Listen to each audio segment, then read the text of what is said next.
want me to finish or you want me to shut up? No, please finish. Please finish. Please. Please. Okay. All right. World War II.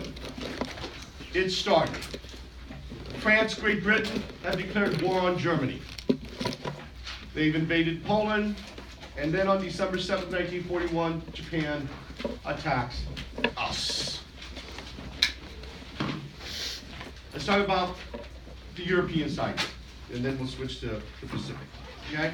There's two fronts that we are going to fight, European and the Pacific. We are going to fight the Germans in Europe. However, we have no army. We've got nothing. Why? Because the frickin' idiots during the 1930s decided that they did not want a war machine. So they got rid of the army, basically. Those individuals that wanted out, they got out. They didn't rebuild any more tanks or jeeps or anything else like that. In fact, at the beginning of World War II, we still had horses in our cavalry. We were not interested. The government was not interested because they thought, oh my gosh, that's what resulted from World War I. So, we cannot invade Europe. There's no way. So we have to find another outlet. So, we go to North Africa. So in the spring of 1942, we are in North Africa. And ladies and gentlemen, let me tell you how bad it was. It was a joke. At El Alamein the first time, our guys, as soon as the Germans showed up and the tanks started rolling, threw down their weapons and ran. That's how bad it was. We lose a couple of more battles. We get our butts kicked. Then,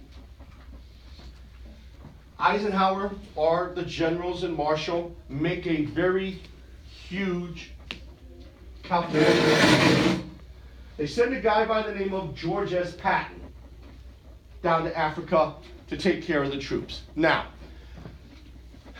George Patton is a warmonger. Y'all know what I mean by a warmonger? He gets war. He gets it. He likes it, and he's well adapted and well versed to fighting it. Hitler sent a guy by the name of Edwin Rommel down into Africa. He's going to be called the Desert Fox. Now, Rommel was a war genius. He could look at the plans on a table and tell you exactly where you needed to go and who was going to attack everything and where. He was that good. He was kicking our butts in North Africa until Patton shows up. Once Patton shows up, we start kicking his butt. But Hitler recalls Rommel. Why? Because Hitler knows that he has to build a fortification along the English Channel of France. He's got two spots. Okay? Sorry. Two spots. He can go from here to here, which is 27 miles. All right? Or from here to here, which is only 21 miles.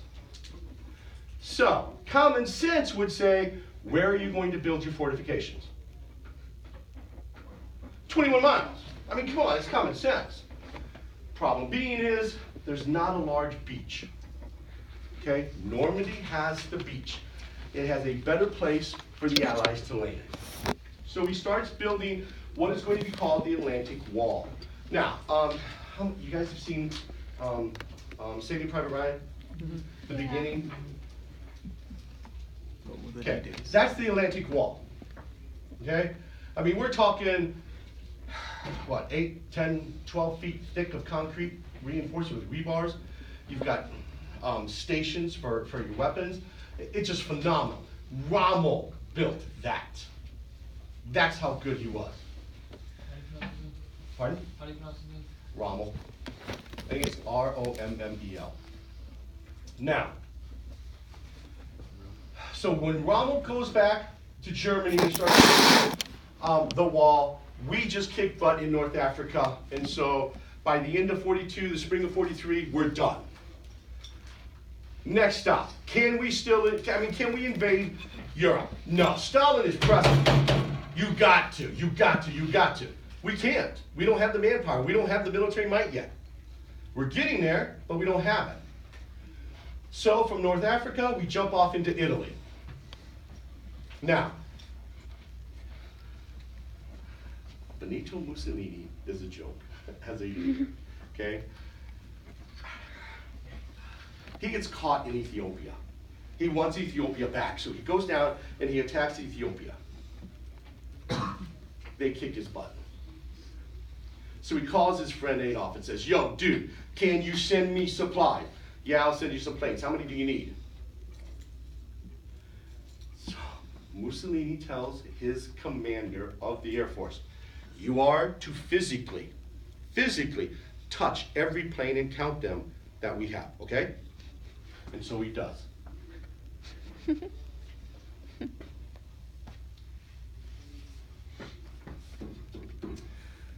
Want to take a stab at how many planes Italy had? 80. They had right around 140 airplanes. Wow. You want to know how many were working? About 25. Now, Yes, here's leader. the kicker. He actually tells Hitler, we got almost 1,000. That's how idiotic Mussolini was. I mean, can you imagine? Yeah, we got about 1,000. Don't worry, we just need some extras.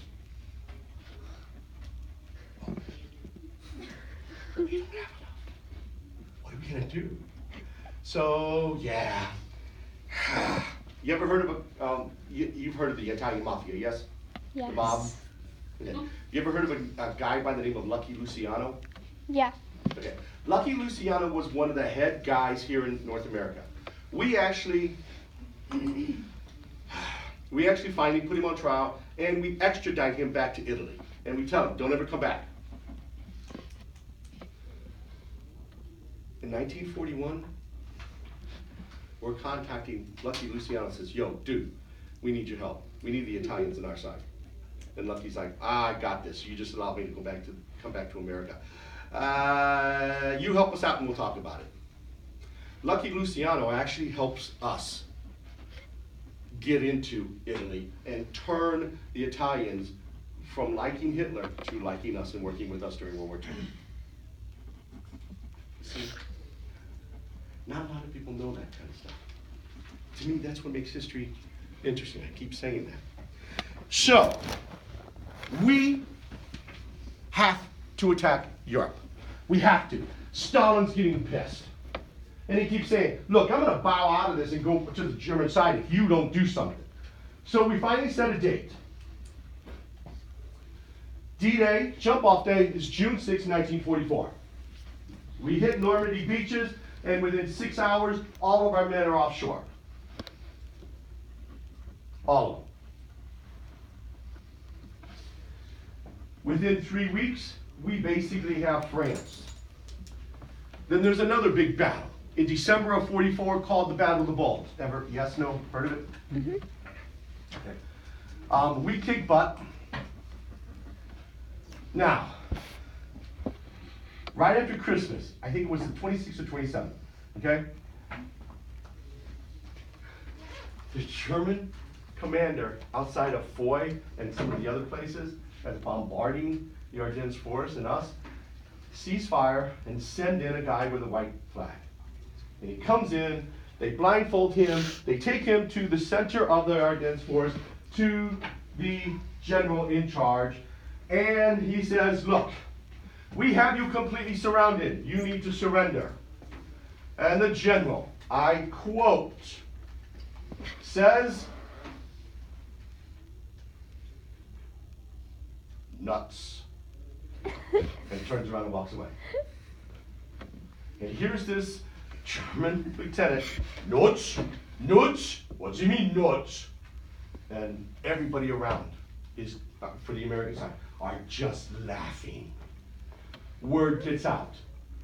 word gets out of the he said nuts, and that we are not surrendering. You want to talk about a boost of morale?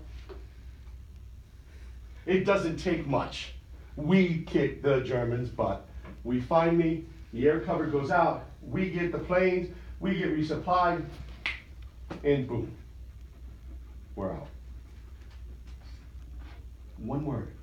That's all he said.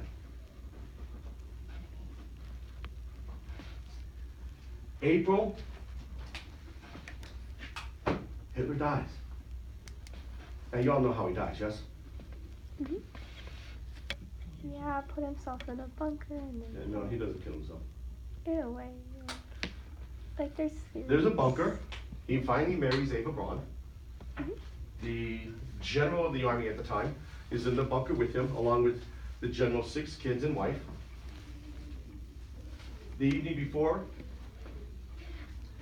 the general wants to make sure that the cyanide tablets work and that he is not going to allow his kids and his wife to be under the rule of anybody other than Adolf Hitler. Oh, I've heard of So?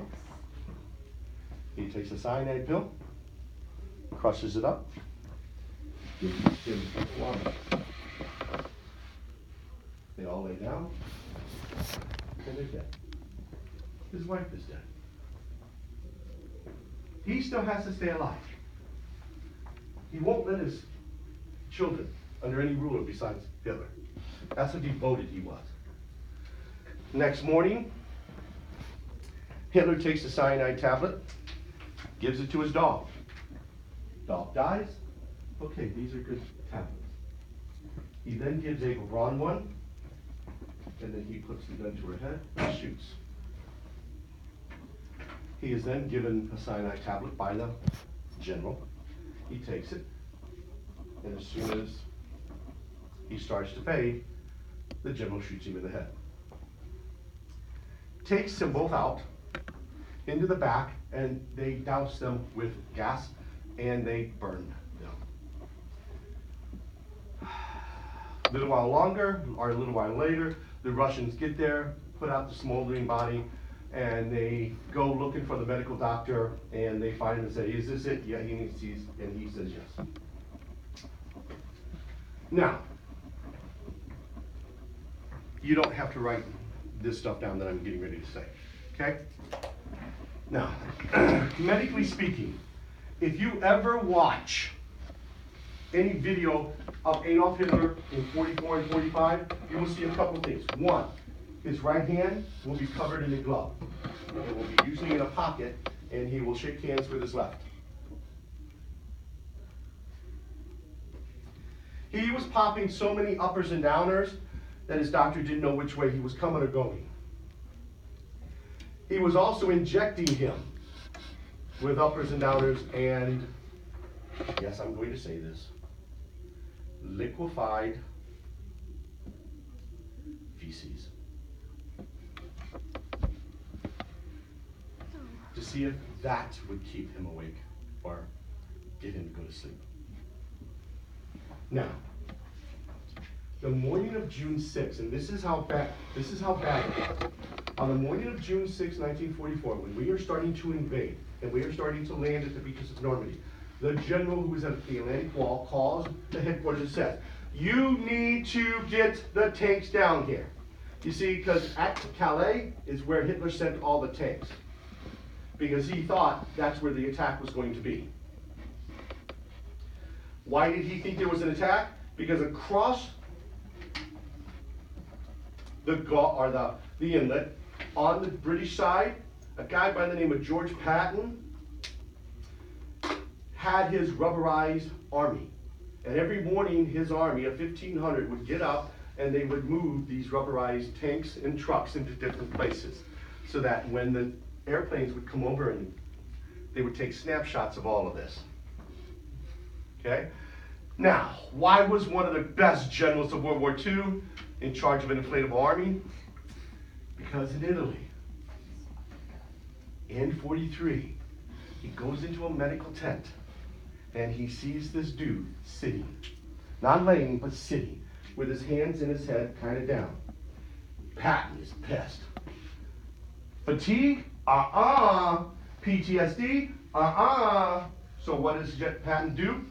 Walks up in front of him, tells him, get out. You are not going to be in here with these guys who are wounded. I can't go back on the field. I can't go out there. Get out. Boom. Slaps him inside his head.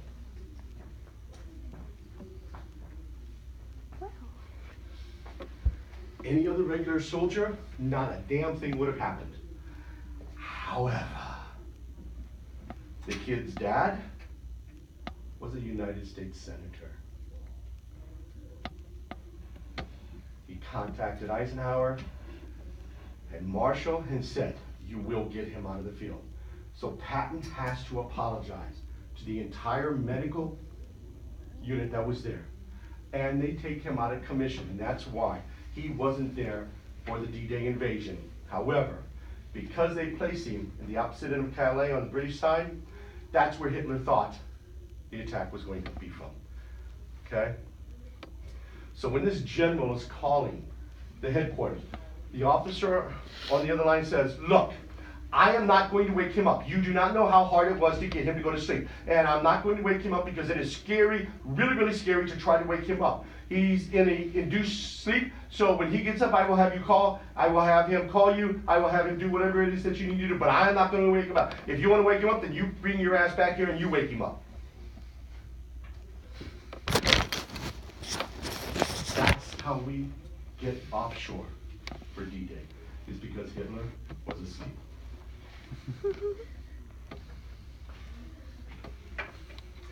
You can't make this stuff up, guys. So Germany's done. So let's talk about the Pacific.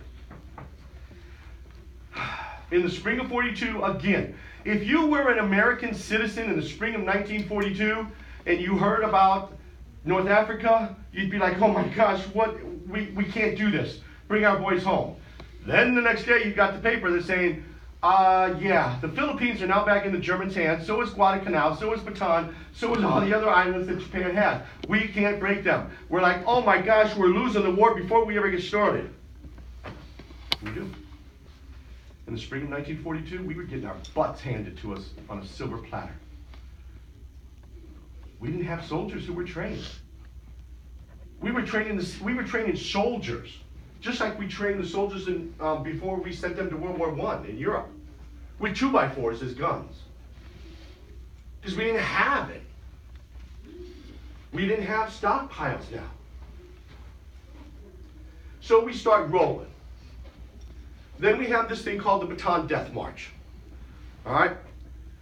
MacArthur, who's general in charge of the Pacific, is told by President F. Roosevelt to go to Australia. And he does. But he says before he leaves, I shall return.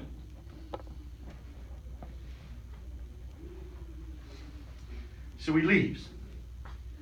And he leaves a guy by the name of General Wainwright in charge. Here's the problem. About 6 months prior to this event, Wainwright weighed about 170. And he was a tall dude, about 6'4". And he had meat on him. When when MacArthur left, and he was given command, he weighed about 120. We couldn't get shipments of food or supplies to Bataan, to the Philippines. We couldn't. The Japanese were destroying our APUSH ships and our weapons. We were getting our butts kicked. Wainwright has to surrender approximately 42,000 American troops to the Japanese.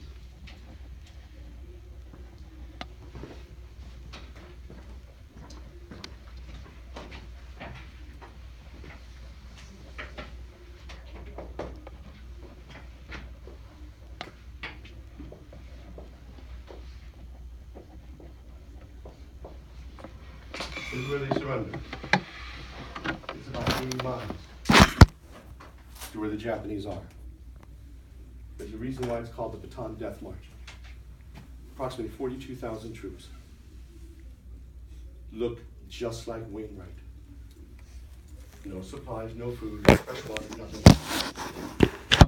By the time the first inhabitants are walking, it's still 3 days before the last of those Bataan death marchers are going to start marching. That's how long it took this march. They were stretched out. If you fell, there was a Japanese guard that would bayonet you. If you thought you were funny and you were going to try to escape and you fell out off the rope, and you kind of started running, yeah, they'd hunt you down. Then they'd bring you back and they would stab you in front of everybody. It was about 120 degrees out. And Bataan is a jungle. So the humidity was huge. It was horrible. Okay? So, about shortly after this, we start gaining momentum. The Marines start doing a phenomenal job. They start kicking butt. We start getting the Solomons. We start getting the Carolinas, the Mariana. We get Guam back. We get Tarawa back. We get Guadalcanal. We finally get Okinawa. And then the infamous atomic bomb on Hiroshima on August 6, 1945. And then 3 days later, August 9th, 1945, is Nagasaki. Right? I said that right? Yes. You think? Like I said, it's been a year. So, okay? Questions on any of that?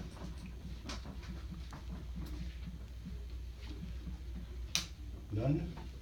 If not, you'll never be able to ask me again. Everybody good? Okay. Now, let's talk about a thing that, for the most part, you all don't ever get to talk about. And if you put your pens and pencils down and you listen to me without getting on your phone and all that, I'll talk to you about the Holocaust. Or would you rather me not? Please do. I'm cool with it. Please tell us. Okay.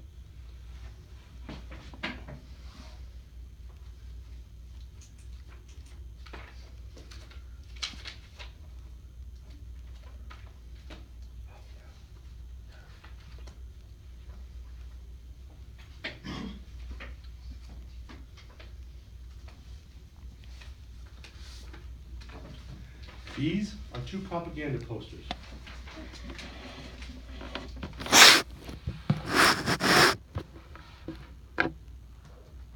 They're pictures of Jews. How do they look? Evil, yes? Like the devil, yes? Like a vampire, yes? That's how they were portrayed. That's what Germany did. They portrayed them like that all the time. This was everywhere. Now, like I said, he had already established political camps as early as 32. Death camps have already started in the process about 35, 36. Okay? If you don't do what he says, you're going to a camp. Now,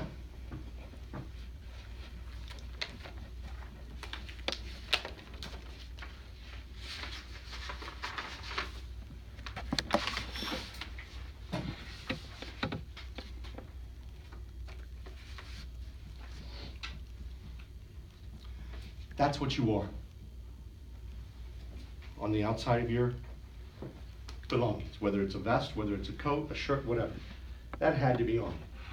If not, you would pay a price. Big time.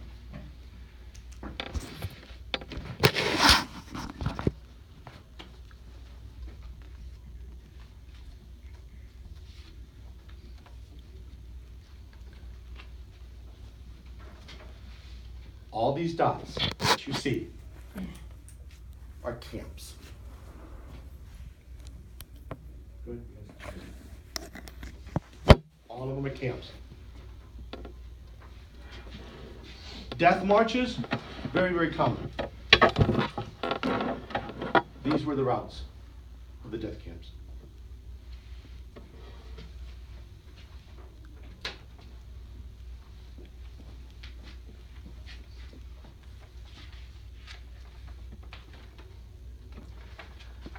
These are your name tags and your badges that you had to wear.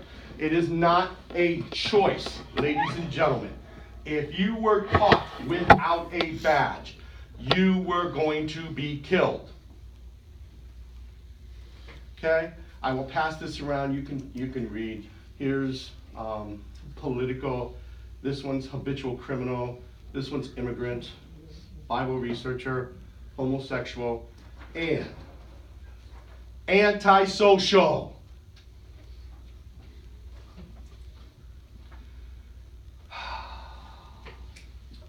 Antisocial covers a lot.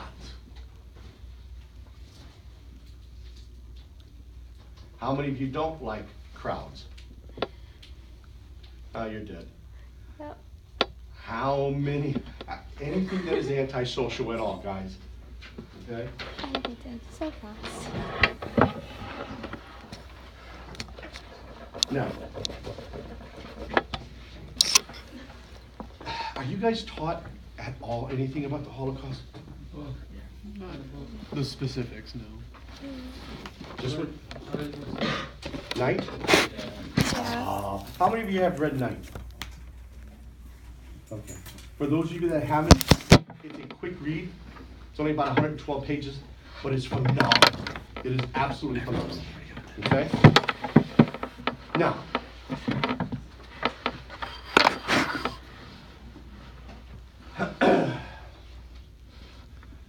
and yes, I do know what I'm going to say.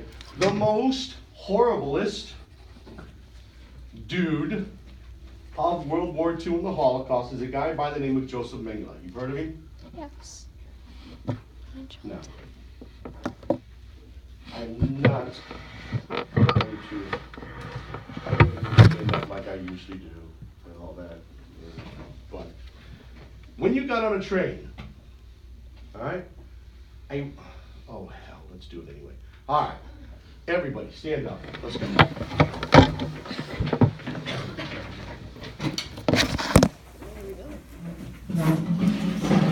Okay, everybody comes to the door. Between here and here to stand. Let's go. You can't get out. Come on. Come on. How long is it? Come on. Come on. Don't open the door. Come on.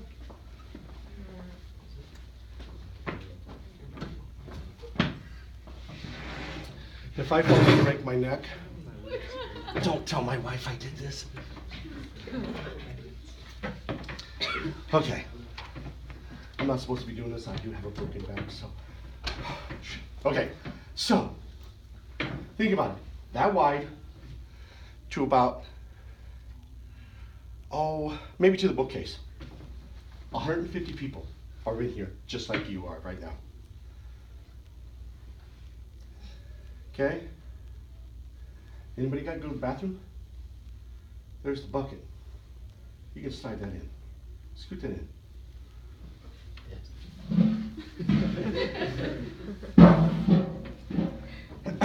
You have to do number 2. There's the bucket. You give birth, just like this. Or, y'all are mature, yes? Yeah. Or, if you wanted to make a baby. They did that? Yes. Wow. You still have to live. I know you. Wow. Yeah. This is the way it was. When you came to a stop, and it wasn't your stop, they'd open the door, they'd take the bucket, dump it out, then they would put you fresh water in there. You heard what I said, yes? They didn't rinse it out. Then they would throw you loaves of bread. Oh my gosh, I didn't catch it and it fell on the floor.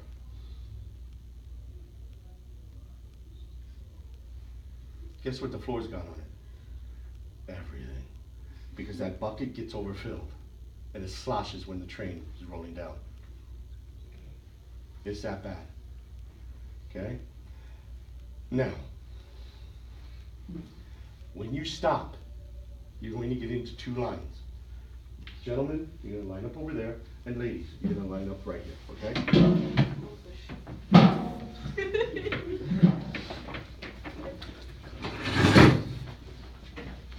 Okay, just one line, right there. Yep.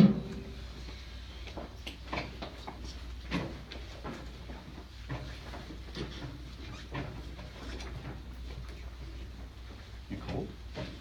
I'm sweating. Okay, this is what happens when you get off the train. Mengele is going to meet you, and he's going to look at you, and he's going to size you up. You got kind of 4 or 5 different places to go. 1, a labor camp. 2, a death camp. 3, a medical camp. Or 4,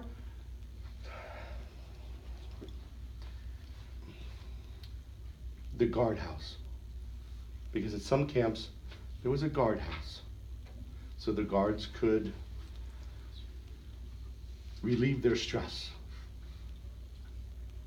You understand? Or do I need to spell it out? Okay? And understand, both male and female were in the shack. You didn't have a choice. Okay? And they would go up and down and they would pick where you went. Okay? And they would do that. Now, I'm not going to pick because the last time I picked, somebody got offended. They wanted to go to the medical camp instead of the labor camp. You're right. Trust me, you don't.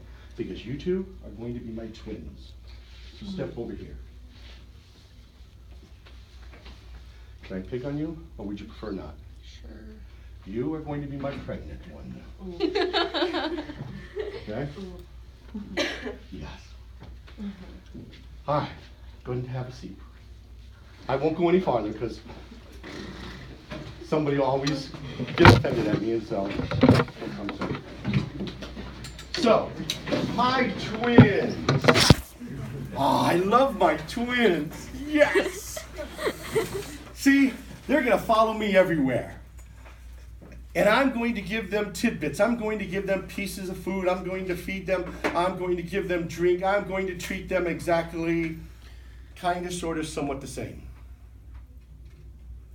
I'm going to get a vial from a company by the name of Bayer. They're not going to tell me. All they're going to say is, please give this to them. This is the amount of dosage, everything, and then you need to record to me all the facts. Okay? So, this one gets the vial. This one doesn't. This is my normal one. This is my medicine taking one. So after a certain length of time, I have to record what happens to the inside. Are you self-conscious? Okay. She's going to come in, and I'm going to strap her to a table. Okay? Then I'm going to open her up. Pull her apart and look to see what happened. Have I said anything about putting her under? Have I said anything about giving her any anesthetic and all that kind of stuff? Oh, No. She's awake the entire time. I will do the same thing, and I will compare them to see what this medicine did. Why? Because I can. Because it's medical science. How do we know what they did? Because the one thing the Germans were good at was record keeping. We know everything. Everything. It didn't matter. If he came across another set of twins, he'd probably give one bleach and the other one not and see what would happen, and then he would cut them up later on. Whatever Mengele wanted to do, he did. Okay?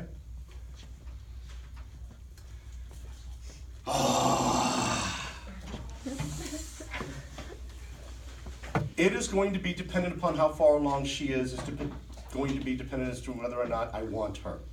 All right? If I don't have a 3-month fetus on my wall and she's 3 months along, I will take her, I will strap her down, and I will open her up, and then I will attach it to my wall. Yeah. Or I will have one of the guards come up, and if she's almost ready to deliver, my guard would come up and say, "You're going to die today." And then he would turn around and walk away. Talk about stress. Yeah. So then if she goes into labor, and I know about it, I'm going to get her, I'm going to put her on a table. I'm going to open her up, and I'm just going to peel her open. Nope. I'm going to take the baby out. And it depends on how sadistic of a mood he was in. He would oftentimes cut off the breasts of the mother and then stick the baby on the belly to see how long it would take for the baby to die and for the mom to die. Anything that you can think of that you could do to a human body, Joseph Mengele did. That's how evil he was. Brain, if you wanted to look into your brain, table, and he just cut you, put you down, take a hammer and break your skull, and then stick electrical probes. Yes, ma'am. Was it just him? Oh, no. No. There were others. It's just, we know a lot more about him because he was literally the man of death. Because he did everything and anything you could. Electrical probes. He would take electrical probes and insert them in the very orifices of the body and then turn them on. But now, radiation and X-ray machines they're not like they are today, where you only get a certain amount of dosage. Oh no, there's a knob back then that he could turn to 1 or he could turn to 25. And then he would put the X-ray machines at different parts of the body to see what it would do at different dosages.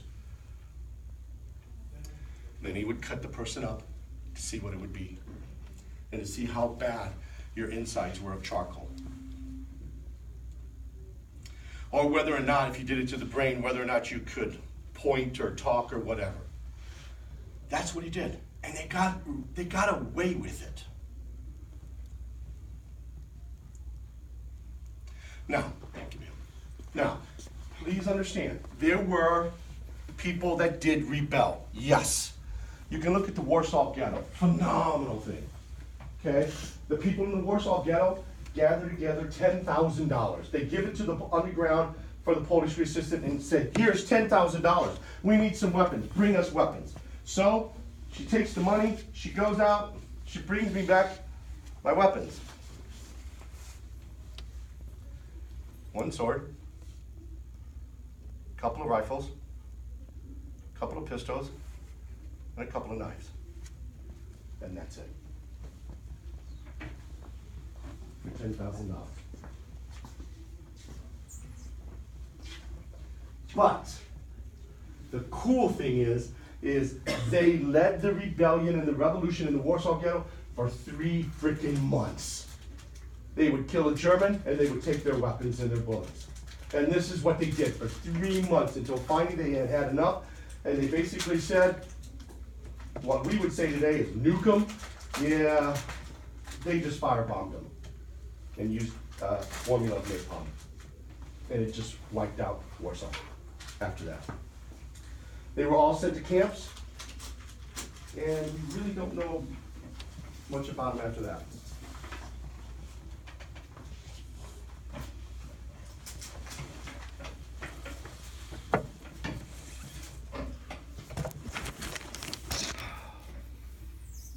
Sorry to be dreary. Any questions? Yes, sir. I'm ready to read that.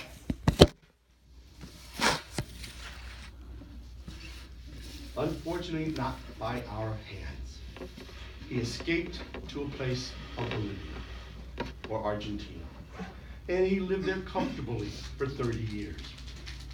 He didn't die until, I believe, 1977. And he died of natural causes.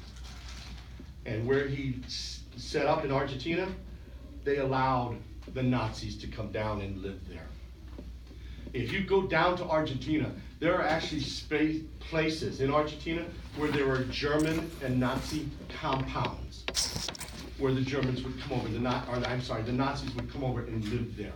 compounds. They're still there in existence today. There's still people living in some of these compounds whose descendants were Nazis. And Argentina, since they don't like us, will not extradite. So yeah, there are many that got away that we could not get a hold of.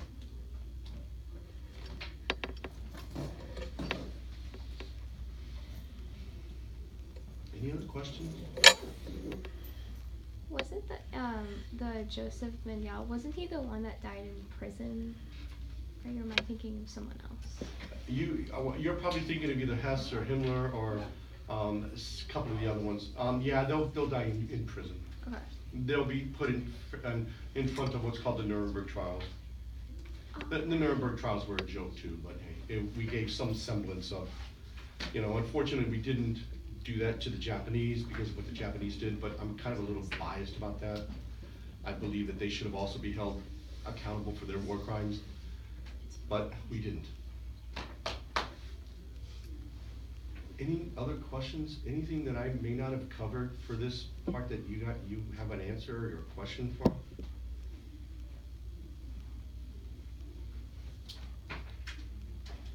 I mean, I thank you for listening to me.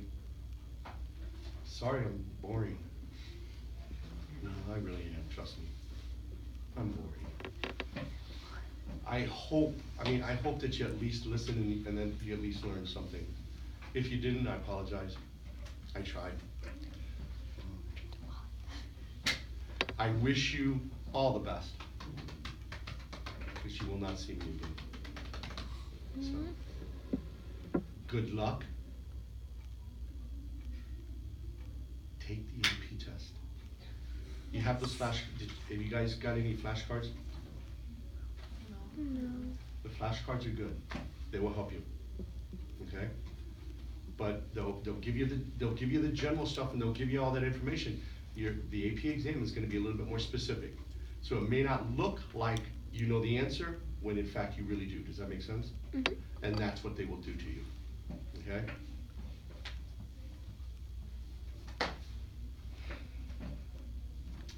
Anything else you'd like to know? You still have a couple of minutes. You can ask whatever. Are you not substituting anymore? No, ma'am.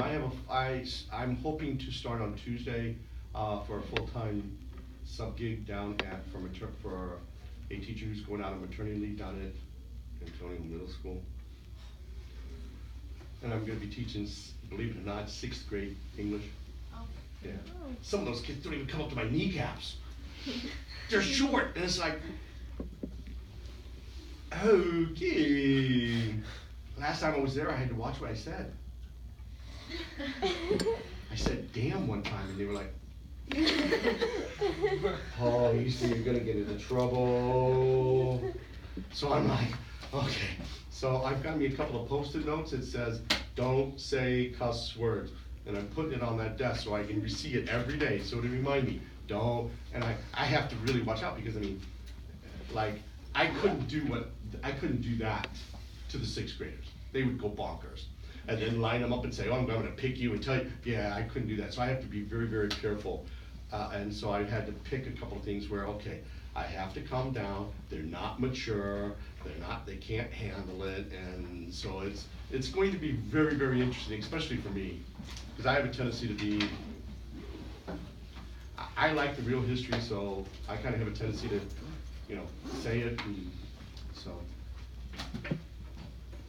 Oh, and since your lectures are really good, is there a way you can like post them on YouTube or like find ways so we can access like all your other information? I don't know how to do that.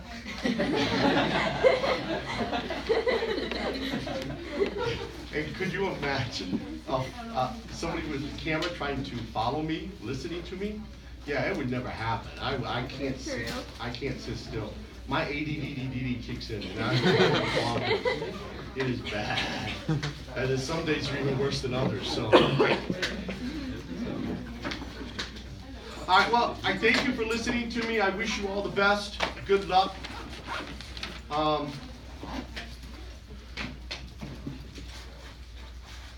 you for taking your time So, Hey, Chuck. Also, thank you.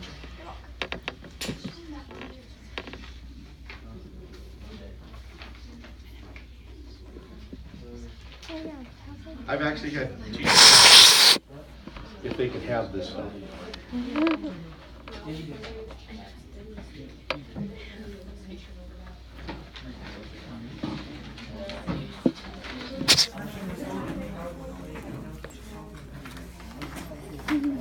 I have it all for future reference.